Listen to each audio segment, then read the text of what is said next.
and I was eager for this book to end. I was.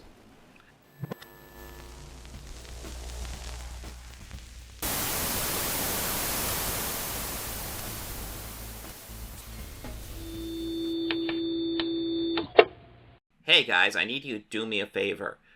Help me fight the algorithm.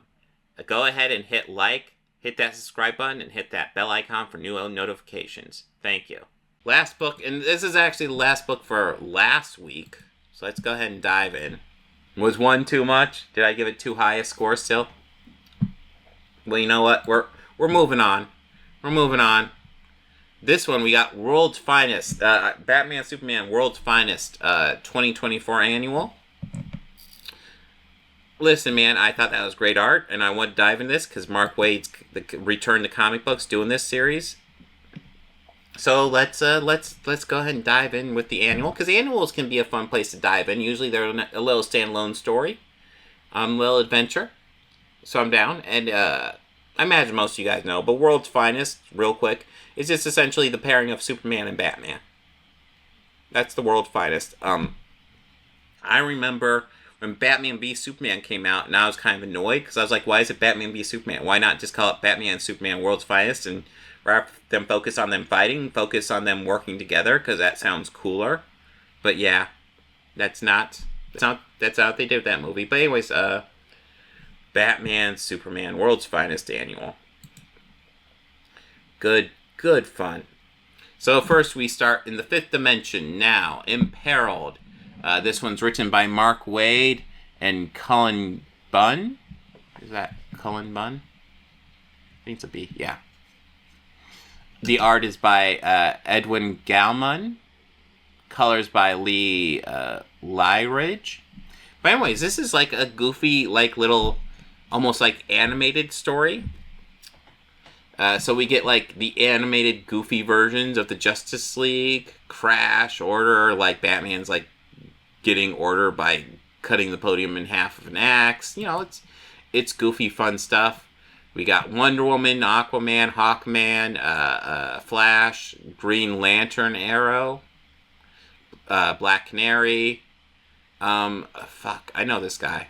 I'm brain farting on his name. Help me out in the chat, this dude. But yeah, they're all talking. You know, they're essentially all being fun. They're just being fun and goofy. Almost, they're just being like kids essentially. And then we end up with some infighting. You know, little rough, but hey, you know, they are acting like kids, and we get like little we get to see the grown-up versions of them in the backgrounds as they're doing the fighting. Crap, I am brain farting on this dude's name. It's like Mixel Prickslick. Yeah, I don't even think there's any vowels in it. It's a weird name. Mr. Mixel Prickslick. Yeah, thank you, Chuck. Yeah. Anyways, yeah, they're getting into this infighting. We're seeing images of themselves as normal. And then they kind of make peace. They wreck the place, but they kind of make peace. And then Green Lantern Arrow is dead. Boom. Green Might, I guess his name. Yeah, Green Lantern Arrow. Whatever. And then we get some villains popping up. We got Sinestro. I don't know this guy's name. And then Cheetah. Yep, it's things are going down. We got Joker popping up. Things are going poorly. Batman's obviously getting stressed. The Mitchell prick dude, Solomon Grundy, thank you, is popping up. Things are getting all torn apart, and then that's the end. To be continued in Batman Superman World's Finest number 25. So that's the end of that story. This well, I mean, there's a lot more stories to this. This will be a collection of short stories, as I learned going through this. This first short story, I enjoyed. It's just a goofy, silly little story, but it was fun. I was down for it. It worked for me. But now, into the next story. Metropolis, shortly after the Battle of Numazo. I'm brain farting. The Metamorpho here. is flying around, and then they're bringing him over to this island, and they're like, we need to go to this island. I want to get the Hammer of Vulcan, and with your unique properties, you can go get it. And he's like, okay, I'll go get it for you. So this is, of course, a splash page. You might be wondering, a splash page, but this is dynamic and exciting. Where's the bland background 3D objects? I think we need to see the sun, like, in the background and nothing else. Maybe some grass. Maybe a nature artwork picture, but just like a filter put over it so it looks like it's partially drawn. Because this looks like vibrant and interesting as he goes into this volcano.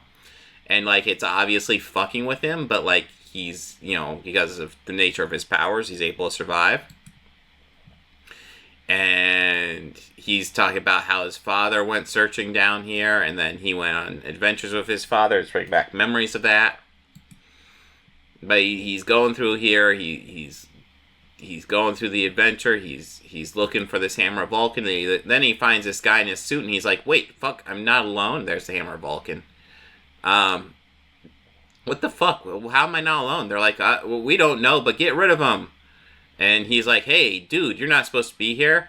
And they get into a little fight. This dude, this suit thing kind of reminds me of the suits that those one robots wore at the beginning of Fifth Element. Very reminiscent of that. I dig the aesthetic. I dig the callback too. But anyways, this guy's running away with the hammer. He's like, I'm gonna stop you. They get into a fight. And then it's revealed the dude in the suit is Metamorpho's dad. Then they get into a conversation. And they're like, well, what do we do with this information? You're my dad. Am I supposed to fight you? Or what are we supposed to do? And essentially, he decides to let his dad go and let the billionaire saying, I lost it. The billionaire is upset, but then that's the end of the story. I mean, this is fine. It's kind of anticlimactic. Let's go get the Hammer of Vulcan. Oh, my dad has it. I'll just let him go. Okay. And it just happened to go down there at the time when his dad's down there, too. It's like, okay. I mean, it's fine. I like the art. I like the art of this story. I think artistically this is a very cool story. But, like, just the raw story doesn't do anything for me. Anyways. Sting Like a Bee, Midway City. Before Bumblebee joined with the Teen Titans, she was Karen Beecher, child prodigy and future superhero. This is her secret origin. So, a young child, I guess, superhero. This one's written by Stephanie Williams, Rosie Camp, and Jordi Beldaire. I didn't credit the last story either. The last story was Dennis Collier, Travis Mercer, and Andrew Dahlhaus. Good artwork on that one. Not a great story, but good artwork. Anyways, she's I thought it was her. Is it not her mom? Oh no, wait, yeah, it is. Never mind. So she's talking with her parents and she's doing some tinkering. Anyways, her dad's got a prosthetic there they're looking at. And yeah, they're just the daughter's doing some tinkering. And then later, she encounters another kid that she knows, and they have a little conversation. And then the next day, she's leaving off, and then she's sneaking off into this lab. She's poking around. She's doing some Die Hard stuff. She's got these bumblebees that she can let out to spy on stuff. Kind of cool. And she's just spying. She's getting information. And they almost catch her, but then she's able to whip out these wings and fly away. And then she gets back to that kid she met earlier. And she's like, hey, here's the information you needed. I dug it up for you. And he's like, hey, thank you. Cool. And then she's back home with her parents. And that story is kind of forgettable. It's fine. I don't know. Yeah.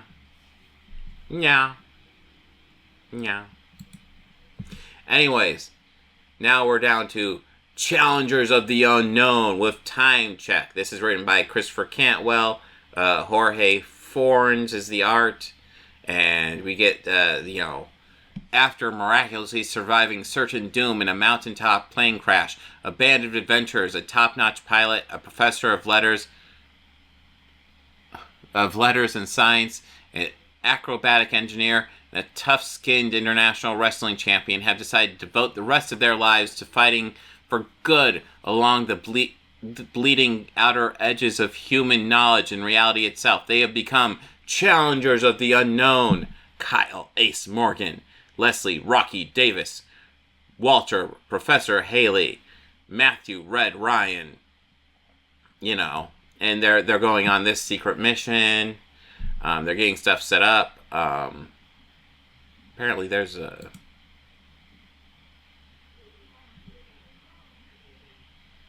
That just seems like a whole bunch of dudes, but there's a woman with them later. Whatever. Okay. But yeah, they're going on this mission. They're sneaking around. Apparently Batman sent them on this mission. They're people who are supposed to be dead, but they're alive. We got a splash page there. Not a bad splash page. Looks kind of freaky.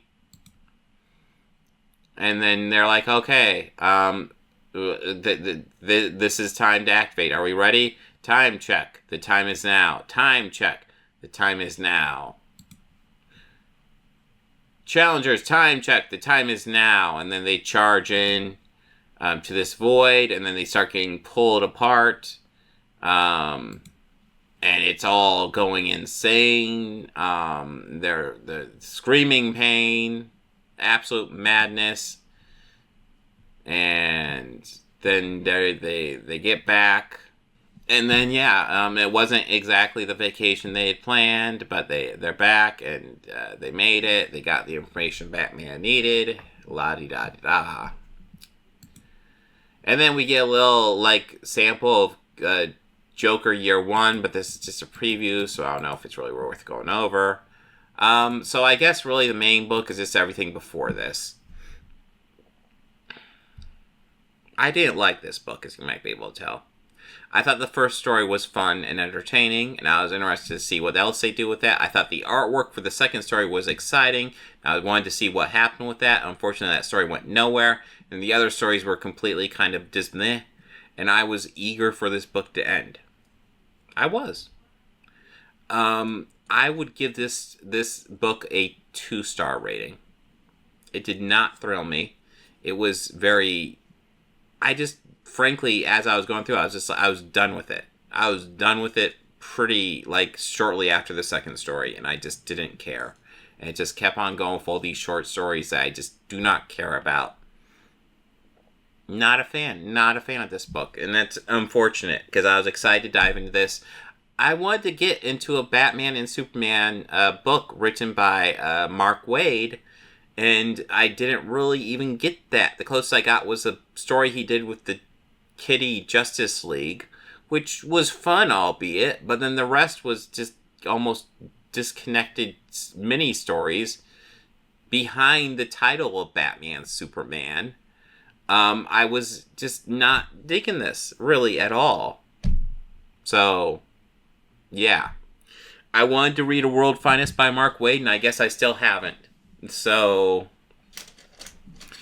yeah. So not a great book. Not a great book. Why did you say that name? Martha, why did you say that name? Stop! Please, stop! Why did you say that name? It's his mother's name. It's his mother's name.